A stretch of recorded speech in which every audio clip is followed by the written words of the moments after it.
this is Karen for Creating Space. And today we're going to talk about embracing your journey. And with us is the co-creator of online healing community, Ayyi Gardiola. Hi, Ayyi. Welcome again to Creating Space.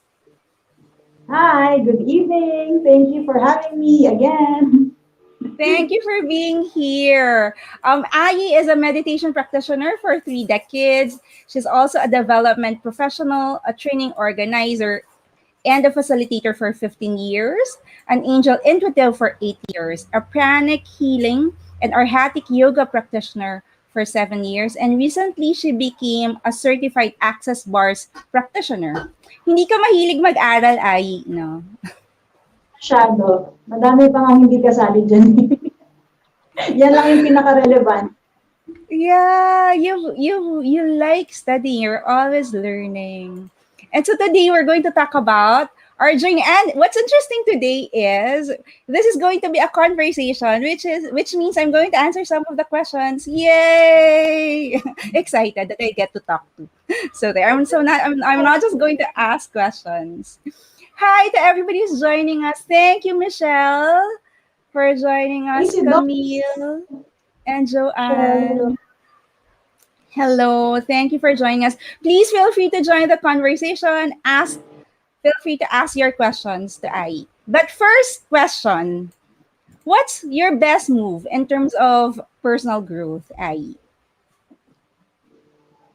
Yeah, so as you can see naman sa bio, that's my lifelong journey in terms of learning more about myself and different tools that can help me grow and evolve.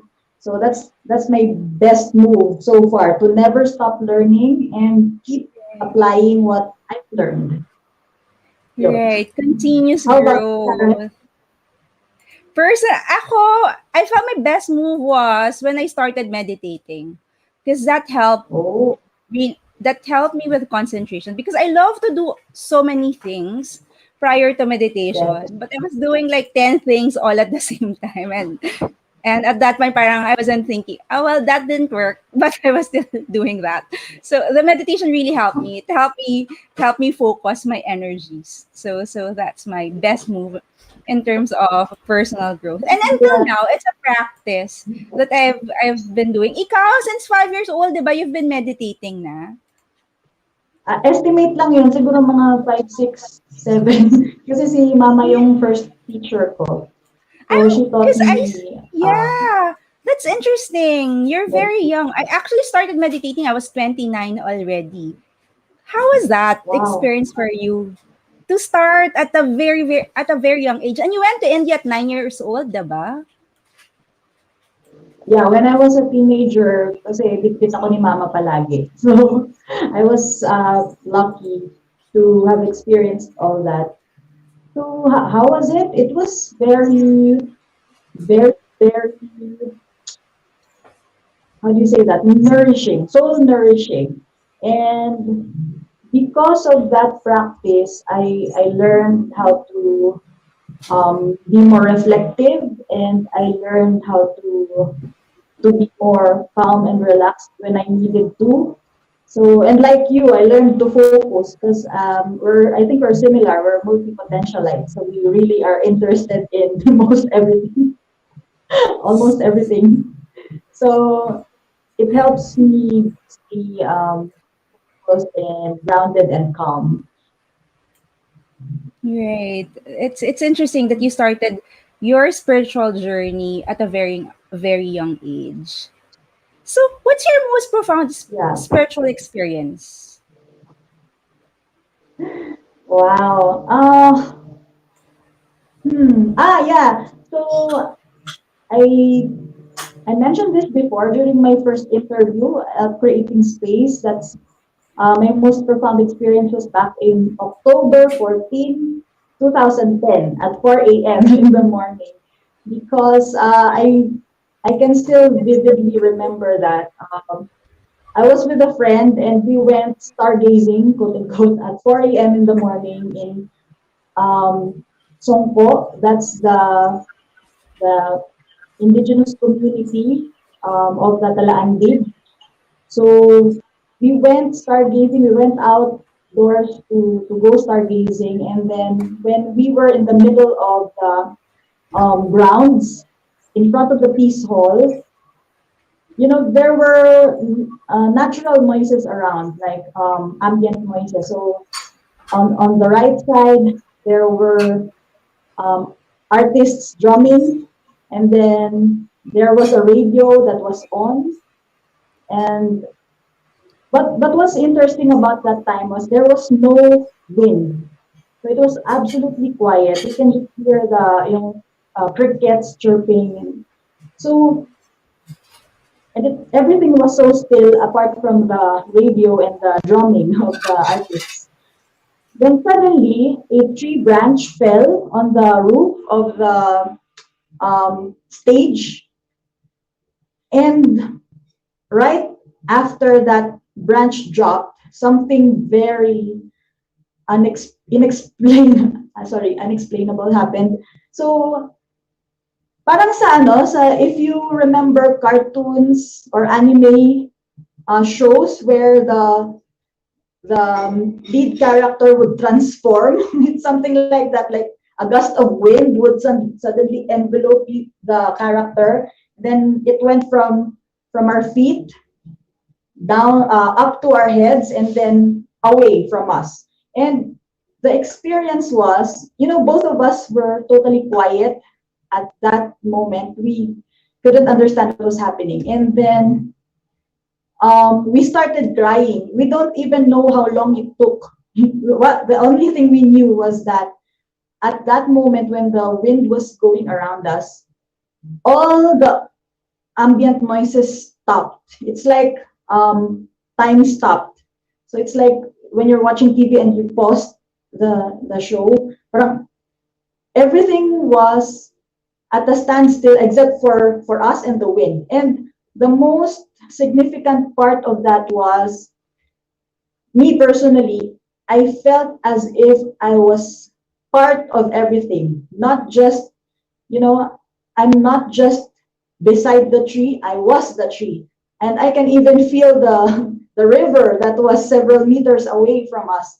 And it was like I was connected, and not just connected, but one with everyone and everything, including the stars and the planets. So it was super interesting and otherworldly or supernatural. So it took us several months to figure out what that meant for us. And then so we started crying, and then the feeling of the wind was it wasn't cold, it was actually like a warm embrace. And at that moment I asked, what's the message of this experience for me? And then I heard the message loud and clear: you are home and you are healed. So yeah, so, and like I said, it took us several months to really figure out what that meant exactly. And one of our mentors told us, remember what your intention was before that happened. So we wanted to go stargazing, and he connected that um, with the concept of, in the olden days, people would look to the stars to know what direction to take. So it was like we're looking for our true north or our direction. At that time, I also just resigned from a job, and I wasn't sure. I was deciding what to do with my life at that time. Um, and then he also connected that with because I think the Latin term for star is aster, and our mentor told us, actually it's Nick Perlas who told us that not being aligned with your true north is like an experience of disaster. You're not aligned. That's why there's a lot of, you're feeling confused, and you're feeling like something's wrong, but you can't put your finger on it. Or so yeah, that was my most significant spiritual experience, because I really experienced what oneness truly meant. Like literally, I felt like I was one with everything. Yeah, I love that message. You are home and you are healed. And Mm. I'm actually having goosebumps while you're telling the story. I kind of sense that that was really profound. Christine is asking, any lessons from your development work experiences in Mindanao that shape your healing journey right now? Yeah. That's one of them because the Talented community is one of our close partners. And that's where we held the, what her question was, what was your most important lesson Any from, lessons from your development work experiences in Mindanao that shape your healing journey right now? so I've also shared this before that at a certain point, before I became a healer, before I found my healing modality,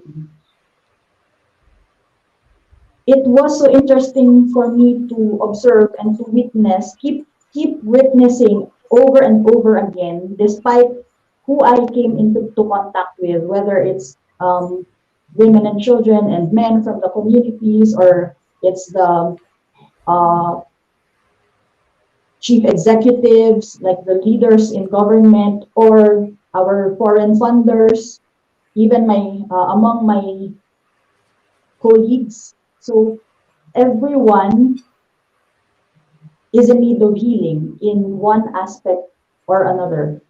So, and me personally, I came to a point before when I wasn't yet aware about energy and how to manage energy. When I was really, I was basically so, you know,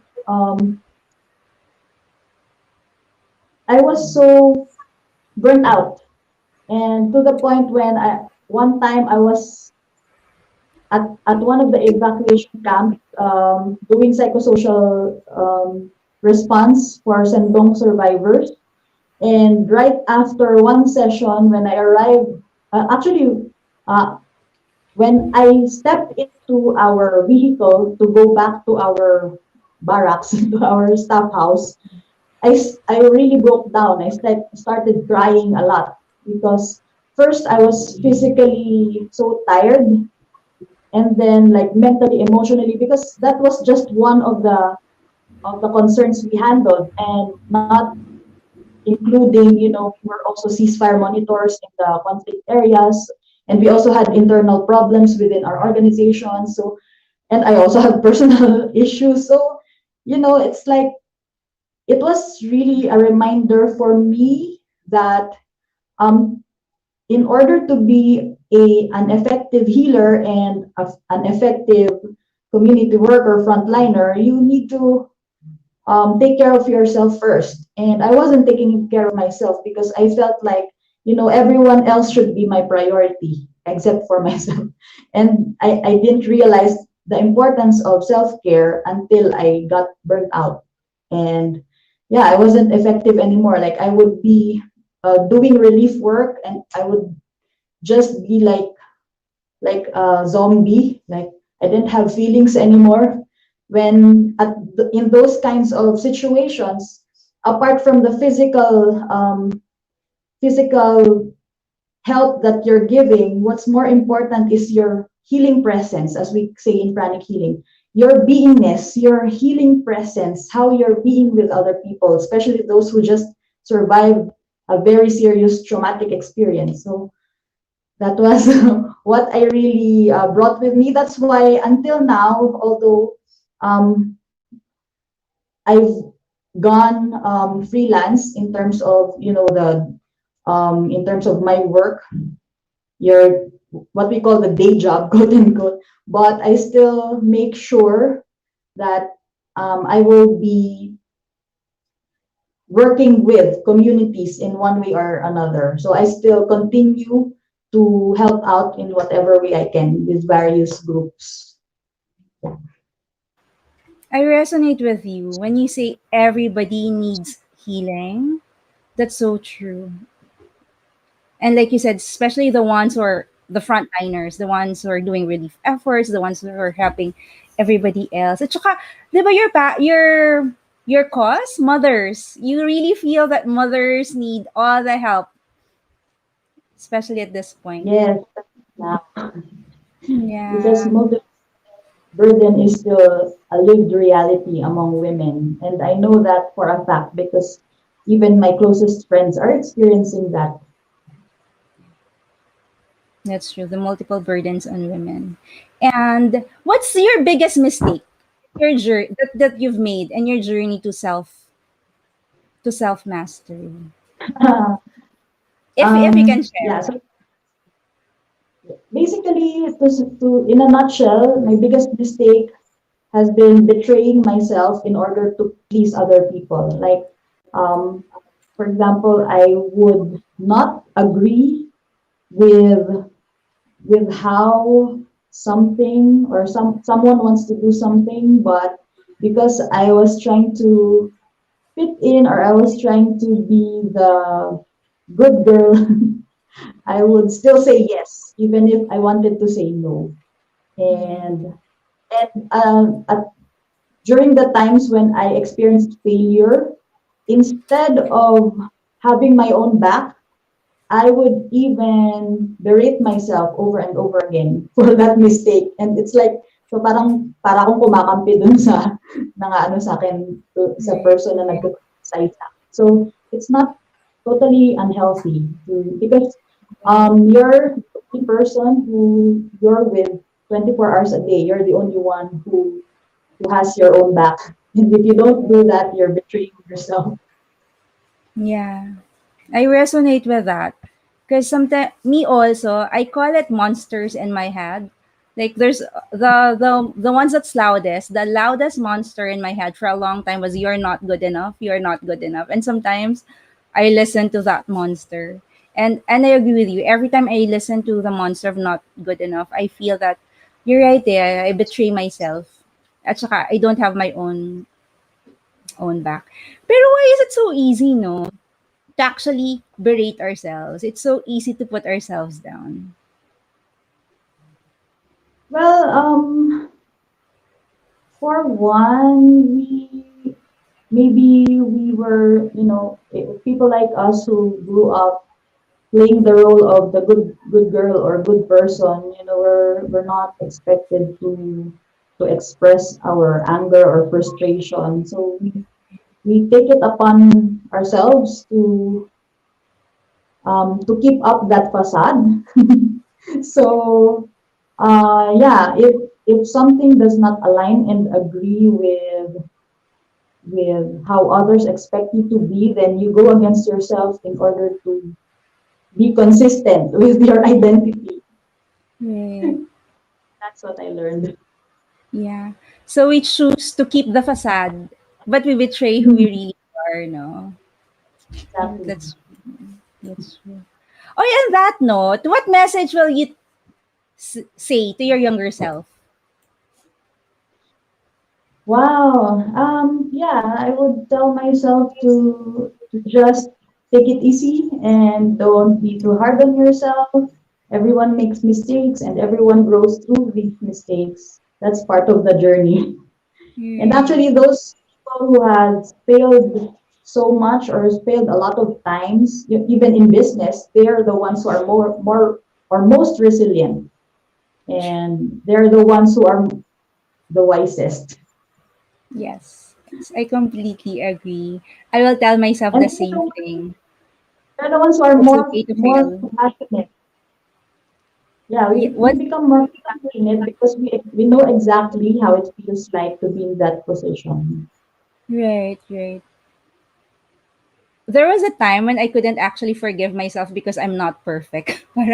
Parang there's this need for me to be perfect. And I couldn't forgive myself. You're not perfect, you're not perfect. So I was literally berating myself for like 2, 3 years because I wasn't perfect. Parang because I wasn't able to meet a certain standard. And then after Yeah. after some time, at least I was able to realize that you know what, it's okay if you're not perfect. Actually, you're more compassionate because you're not perfect, and And you're you're able more to relate to others more because you've gone through exactly. something. Mm-mm, Yes, mm-mm, yes. mm-mm. So Ac- it's Actually, okay. if you look at it closely, those who seem to have perfect lives are the ones who are afraid of taking chances and are too afraid of stepping out of the comfort zone or afraid of, risking, risking Yeah, everything and questioning their own beliefs and their direction. right. But sometimes talaga it takes time. It's not like even if other people tell you that, and even if you read it or if you listen to it over and over again, if you're not ready for the message or if you're not ready for the lesson, you won't get it talaga. Eh. That's why it's important to fail because unless you get knocked down, sometimes you need that, blow in the head to so that you'll come to your senses. And unless you learn a lesson, it will keep coming back to to make you realize what you need to change in your life or in yourself. Ayan, speaking of lesson, what valuable lesson have you learned recently that you want to share?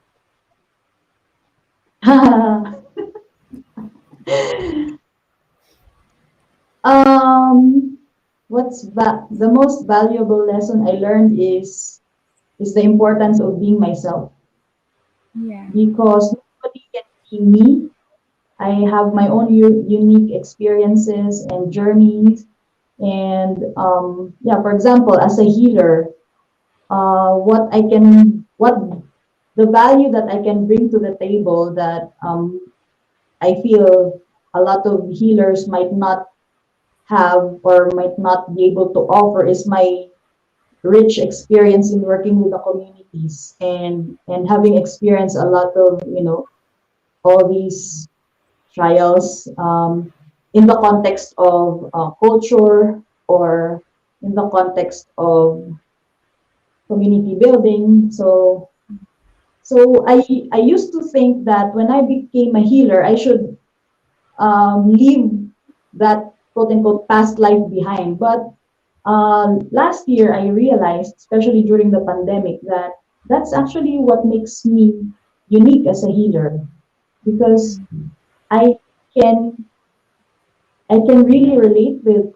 people who are in these realities. For example, recently during the Women's International Women's Day celebration, I was asked to speak for the staff and management management group of PBSP. So they've been there since 1970s, and they've really been fully immersed in communities doing a lot of service. And the way I presented my talk was very, very relatable for them because I knew their language and I knew exactly how it is to be working in the communities, the day-to-day challenges um, that they face, Right. and the personal issues that we get confronted with as a frontliner. So yeah, I So I, I was able to you've yes, embraced your uniqueness. Yeah. And you can marry pala the two. You can actually be a healer and still serve the community. definitely. Yeah. That's That's interesting. why if you notice during our kaya natin to um, body mind spirit festival, di ba? Our last day, the last half of the last day also included something about the environment and culture, the importance of decolonization in the process of healing, because these are various levels. Healing happens on various levels, not just on the personal, individual, and relational level. So, like Christine here, one of my former colleagues in the peace building in Mindanao, we we learned about the framework of conflict transformation where there's actually a triangle that you look at. So um, and in relation with healing, that's how we can look at how to heal on a wider scale. So in conflict transformation, Johan Galtung came up with a framework, conflict transformation framework, and the first aspect of that is direct violence. The second aspect is cultural violence. And the last one is structural violence. That's exactly why community workers are very crucial, the work of activists is still quite relevant, because if you don't have people working on these various levels, apart from, so for example, preventing direct violence, that's why there's NGOs still focusing on um, responding to the needs of children and women who have been abused. And in terms of cultural violence, that's why there has been widespread peace building efforts in Mindanao in order to heal the generations old, um, deeply um, deeply embedded biases against one another in terms of culture and beliefs. And then lastly, structural violence. We need policy changes so that we can eradicate policies that are causing unjust practices. So these are all still part of healing, not just the physical, individual, one-on-one healing. Right. So it has to be direct, cultural, and then structural as well. Yeah, in terms of healing society as a whole.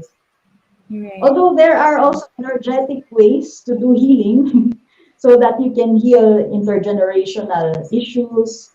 But Right. yeah, if nobody actually does the physical work in order to stop abuses and change policies, then you're still perpetuating a lot of negative experiences that cause trauma and harm on Yeah. people.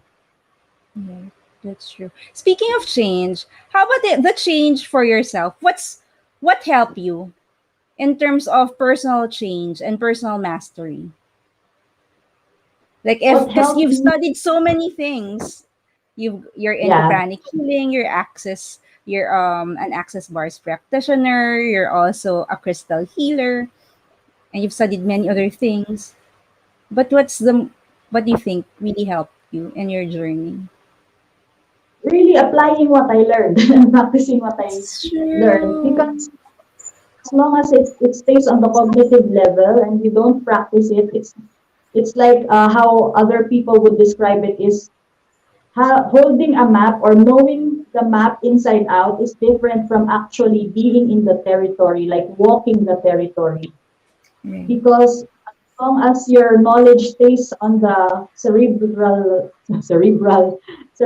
level and on the cognitive level, and you don't actually apply it, then that's stagnant knowledge. It doesn't matter how many books you've read or how many courses you've gone through if your life isn't changing because of those tools that you've learned. You don't Yeah. actually apply. You actually have to practice what you've learned. For me, what helps is a daily practice. It doesn't because prior to awakening, prior to being woke, what I thought was I can just like go to mass once a week or I'll just do this every so often. That was the programming. And it's when I was introduced to healing and self-mastery and personal growth, that's when I learned about no, you don't do it like once a week. That doesn't work. It's actually a Definitely, daily practice. I agree with you. So it's a daily practice, and one of the most important daily practices is self-reflection. So in pranic healing, we have a practice of inner reflection and firm resolution, where you review what you did throughout the entire day and you congratulate yourself for things that you did that were positive, and then you try to erase and visualize a different reality for those that you did not do well at. So, Yeah. yeah, it's like reframing and reprogramming yourself on a um, day-to-day practice. Basis. For me, I call it shifting. It's always like looking at where I am right now, and they'll always shift and shift and shift because you. And I thought, parang I thought that okay, I'm progressing. I'll go to one level, but there's no like there. You're not stuck. I was thinking like if I go higher up, then I'm okay. I'm done. It's not like that. In terms of personal growth, you really just have to continue improving and improving and improving. Parang you don't finish. It's actually not. There's no endpoint. Parang it's something dire-diretso talaga. It's something continuous. And Yeah. probably your endpoint will be when your body goes flatline, when you're already dead. Because you've Yeah, already, that's the thing. There's really no endpoint. Because you're always continuing to improve on yourself, right? yeah. So And what even does then, it are you yeah. after you leave the current life, if you're one of those people who believe in reincarnation, then you will continue learning in the next life That's your true. backlogs for this one. That's true. What makes you sustain it? Sustain the practice, sustain the journey because it can be tiring and it's always like move you're always it's a continuous journey. It's actually non-stop eh. Uh, I feel there's no other way but to do it because otherwise you'll feel like you're stagnant or you'll be stuck somewhere if you don't keep on Right. growing and you won't Right. achieve your full potential and who you sought out to be when you Yeah. came here on earth. Yes. Yeah, I agree. The goal is better than being stuck. Speaking of stuck, what are the foolproof ways to stay stuck forever? Essentially, what I want to know are the main pitfalls one should avoid in this journey to personal growth or self mastery. Okay, so I really wrote them down so that I won't forget. So, being trapped in the trauma and drama is number one. And ruminating on guilt and shame, number two. Judging myself negatively and being too hard on myself, number three. And lastly, not being able to forgive myself and others, number four. Right. Can you share an Those are example of that? Or have you seen it in other people? Or have you actually experienced that? well, personally, in terms of work, for example, I used to be to like you said, I wanted to be a perfectionist. So whenever I would write, I would get stuck. I would not finish. I would not Yeah. finish a task, and then I would ruminate too much on the guilt, on the shame, and so all the more that I become paralyzed and I'm not able to finish because Right. I keep thinking and thinking and thinking about what I've done wrong instead of what I can do. So, and it caused me a lot of, yeah, like I lost projects because of that. And, you know, um, some people like moved away because they saw that part of me. And the only way that I was able to rise above that was when I finally was able to confront myself and say, hey, it's okay. Um, you know, everyone makes mistakes. And the more you think about your mistake, the more you can't move forward. So you better think about um, what what you want to be instead and focus on that, focus on the future and how to become better. So instead of ruminating on your mistakes. So yeah, I would say for Yeah. When I look at your list, it's about a lot of a lot of it is about judgment, no? Self yes. judgment. Yeah. And a lot of us go through that also. We're the ones who judge ourselves. I also go through that. And I love it that you sat down with yourself and tell yourself, Mhm. "Hey, it's okay. It's okay." Self-compassion, no.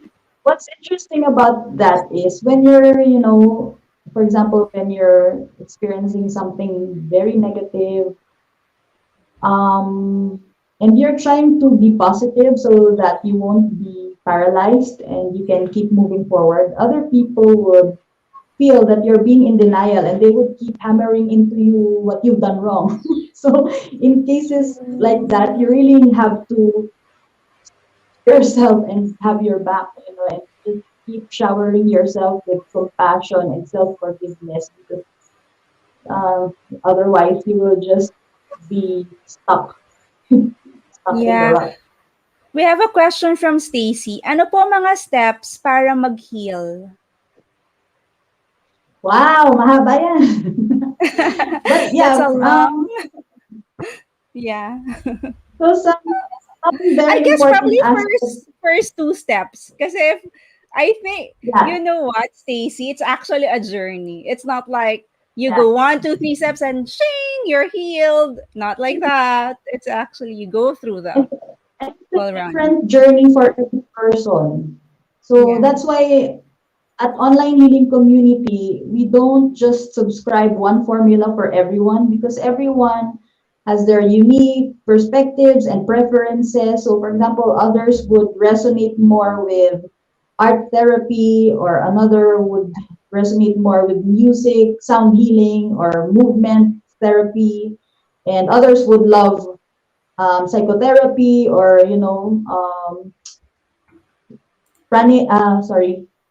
hypnotherapy, and others would love to, or more would resonate more with energy healing like pranic healing or Reiki. So, and access. So it depends on the person, but across the board, what I've seen to be very effective is first self honesty. Really take stock and be honest with yourself with where you're at and what you need to do. Second is forgiveness. Forgive yourself for your past mistakes and for ignoring the red flags. So, for example, if you're in a toxic relationship, the one of the most important aspects of that is forgiving yourself, because most people are unconscious that they are actually angry at themselves more than the other person, because they've already seen the red flag at the beginning of the relationship, but yet they ignored that, and they let other people go beyond their boundaries, or they did not set clear boundaries, so people would take advantage of them, or so that they ended up being depleted in all aspects after that relationship. So those two, and yes, inner reflection, regular reflection, self-reflection, and like taking stock of where you're at, your how your journey has been so far, what are the patterns that keep surfacing, and yeah, and healing those patterns, taking steps to heal those. So if you don't know healing modalities or practices, you can approach people who have that expertise and ask for help. And Yeah. asking help is also very important, because Sure. like some people are like too caught up in their uh Drama, rep- actually. putting up a front, Right. or being nice and phony, or protecting their reputation. So Reputation. they're too ashamed to ask for help. And Right. it's okay to ask for help because everyone actually goes through difficulties and needs help. Yeah.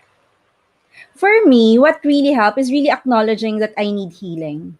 Because I Yes. remember when the first time, like I sought out meditation. I was like in the lowest point of my life, and I just asked the universe, please help me, and I need help. I need healing, and I really walk around the block. I saw a book first, and the book told me, you know what, you can regain everything. because I lost a business deal. And the book says you can regain everything if you find spirituality. So I was thinking, okay, spirituality is the key. If I find spirituality, I will regain everything back. So I like literally, I think I Googled a bit, but I also literally walk around my area and like look, I was specifically looking for spirituality. And it's it's true. Parang a few blocks away from my house, I saw like the meditation center. I was thinking, okay, spirituality. They say that this is the way. So I got in, and then that's a start.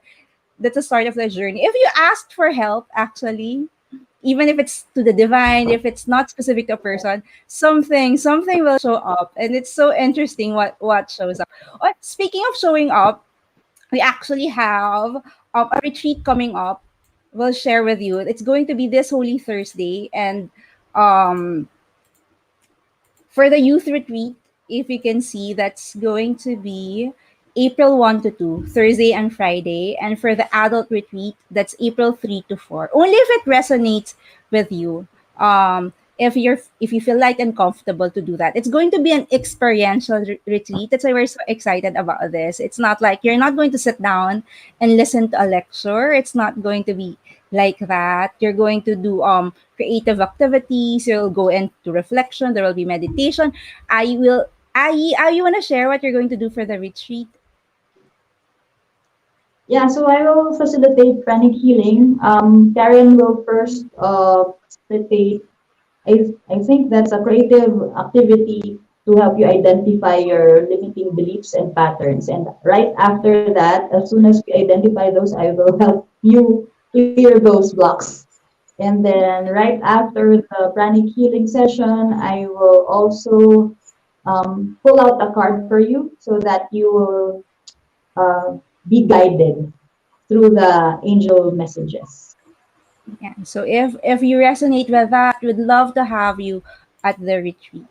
Yeah. Because I feel it's really like that. We really have to look at our patterns. Because sometimes things just keep, if you look at your lives actually, certain things keep on repeating. And it's repeating for a purpose because you're not getting the lesson, or there's something that you have, yun nga, there's something that you have to change. And if you can just like Mhm. change the pattern, but sometimes it's difficult, no, Ai, to change the pattern. Yeah, definitely, because it takes a lot of self-awareness and honesty to be aware of what your patterns are. And yeah, it takes a lot of inner work and courage actually to face yourself. Totoo, courage. Because it's easy to get distracted. It's easy to just watch and stream And until forever, but that makes you a zombie. And it yeah, and it takes also courage to actually face your concerns. and it's easier to blame others for what It's you're true. experiencing. If you look, you also have a contribution to what's happening to you or in your life. Right. That's true. Ayan, I was looking if So she has. just to like quantify or just to give a concrete example of that, I there was a certain pattern that I haven't really uh, I haven't given attention to until much recently when in one week five different incidents with five different persons, individuals, happened in one week. It's like um it was really a wake up call for me. So it has something to do with how I let other people treat me. And I realized that I've been taking for granted and bullied a lot throughout the years because I'm just letting, I'm teaching people, we teach other people how to treat us. So It's because true. I would always just stay quiet whenever somebody mistreats me or devalues my work. I would just keep quiet. And so a lot of the same situations would keep coming up. And Right. until that week when yeah, like I said, 5 different situations happened and it's the same pattern all over again. So I finally put my foot down and did something to change that pattern and heal that. So both Right. energetic and concrete actions, like putting Right. healthy boundaries and letting go of some people. Yeah. Stacy saying, I'm so thankful. I'm learning a lot. God bless you po. Hopefully you can join us for the repeat if you resonate with that or if you think we can help you. Joanne says repeater here. What do you mean by repeater, Joanne? I guess with lessons? See the Like yeah some the pattern. yeah, the Yeah, it, pattern. yeah. Like for me, until now, there are still some lessons that I'm still trying to patterns that I'm still trying to unlearn and to heal. And because most of these patterns they served us when we were Yeah, young. So these tendencies, it helped us. These might have helped us survive, or we gained something by being that way. So, for right. example, I was very well liked by people because I was playing the goody two shoes girl who was always quiet and always kept saying yes. But eventually, yeah, it became too much also for me to keep pretending I'm okay when I'm not. True. So That's yeah, something that I learned eventually then recently. Yeah, outgrow those patterns, and it's okay. yeah. And you have to learn, sometimes you have to, yun nga, it has to be strong. It's like you said, Mhm. Ai, diba? The pattern serve you something, give you something. That's why you keep Mhm. on doing that. That's why you keep on repeating that. But it's really when you tell yourself, I've had enough. This is not working for me anymore. And when it's painful na, that's when you decide to actually change a pattern. But Yeah, that takes like reflection talaga. Like look at yourself. Yeah, applaud definitely. like what I mentioned earlier, diba? Applaud the things that worked for you during the day, and for the things that work for you, I mean, shift it. Yeah. Yes. Oh, I love I'd love to ask, what is this what do you believe to be true for you? I love the next question. Be true for me. A lot. Yes, what do you Very, think is true for very you? things. Um, well, at the moment, um, the most significant thing for me is learning to be more of who I really am and embracing my uniqueness and the uniqueness of my own journey. Yeah, because yeah, like I said in the past, I've I've cared too much about how people see me or what people say about me that I turned out to be someone who I'm totally not. And it's not a good place to be in because eventually you'll get tired pretending to be someone who you're not. So Right. yeah, I think it's very important. Just look at things or other people's perspectives as interesting point of view. You don't have to be wrong or right about it. It's just whatever you resonate with. That's what you should commit to, and that's what you should apply in your life. So it's not about being good or bad, right or wrong. Yeah. I Joanna is saying Master Ko has mentioned in one of his lessons that you're still burning bad karmas. So some incidents are inevitable. I don't know how to pronounce the last part. Or inevitable. Inevitable? Yeah.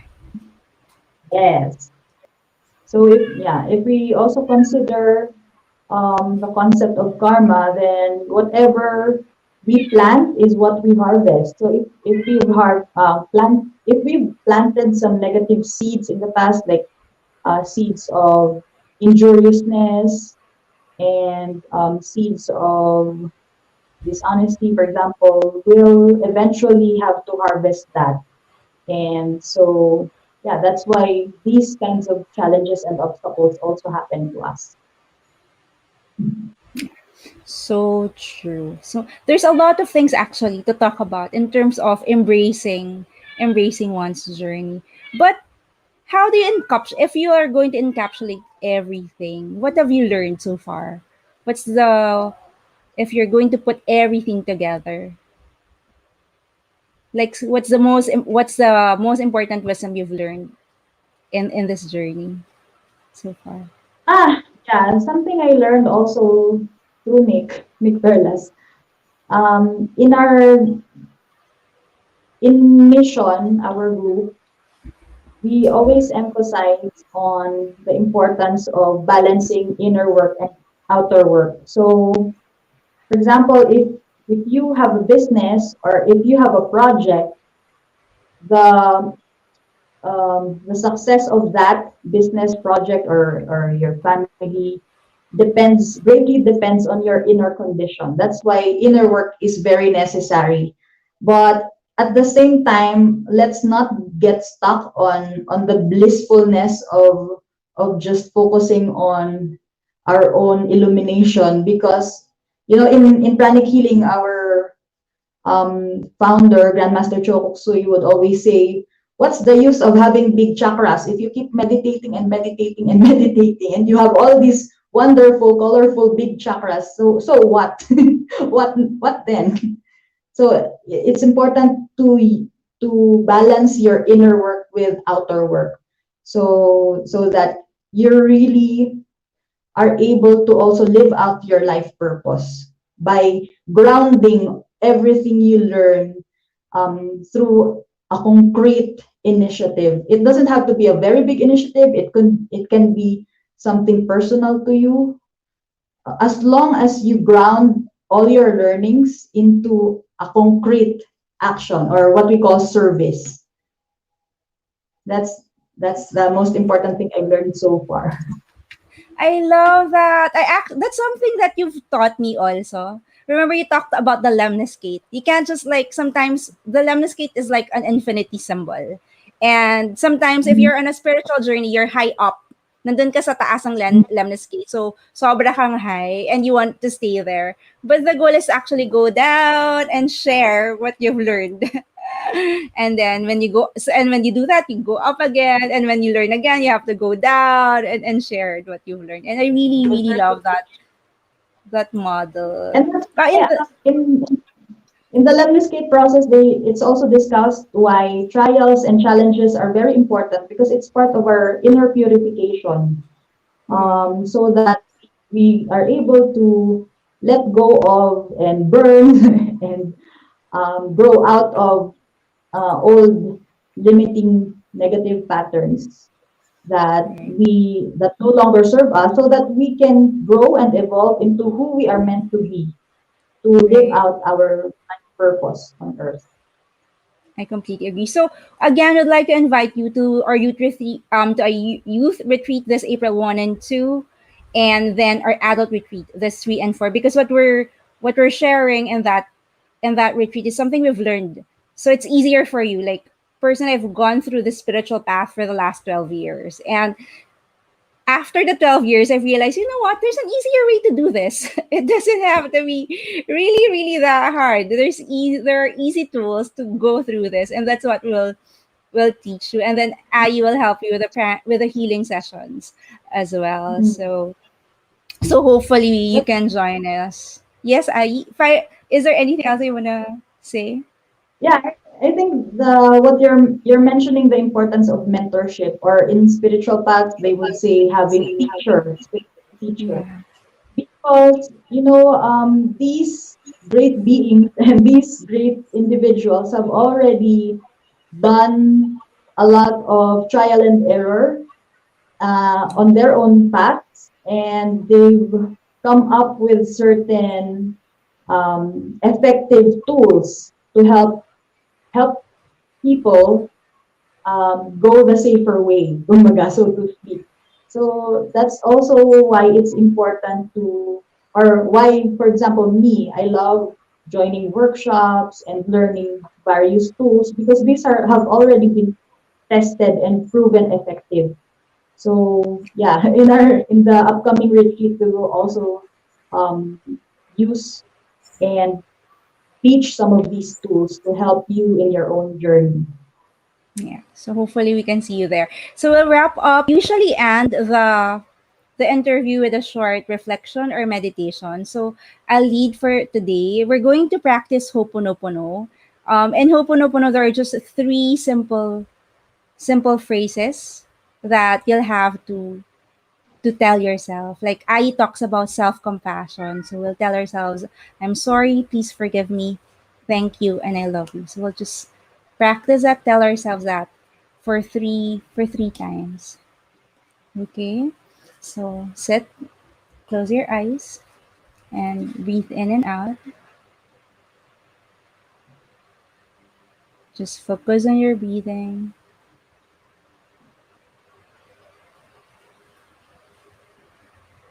and relax your whole body from head to toe. And let's just practice self compassion. Let's tell ourselves, I'm sorry, please forgive me, thank you, and I love you. Tell yourself, I'm sorry, please forgive me, thank you, and I love you. And one last time, I'm sorry, please forgive me, thank you, and I love you. When you're ready, you can open your eyes.